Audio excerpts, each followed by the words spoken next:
Right breaking చేస్తున్నాం. నేడు కేంద్ర కేబినెట్ సమావేశం జరగనుంది. ఉదయం 11 గంటలకు ప్రధాని నరేంద్ర మోడీ అధ్యక్షతన కేంద్ర మంత్రివర్గం భేటీ కానుంది. ఈ సమావేశంలో పలు కీలక అంశాలపై చర్చ జరగనున్నట్లు తెలుస్తుంది. దేశవ్యాప్తంగా ప్రాధాన్యత కలిగిన నిర్ణయాలు తీసుకునే అవకాశం ఉందని రాజకీయ వర్గాలు భావిస్తున్నాయి.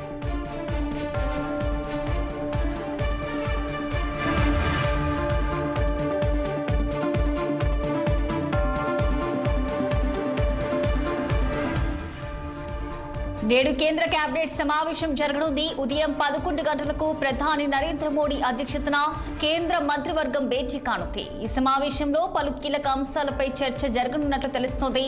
దేశవ్యాప్తంగా ప్రాధాన్యత కలిగిన నిర్ణయాలు తీసుకునే అవకాశం ఉందని రాజకీయ వర్గాలు భావిస్తున్నాయి.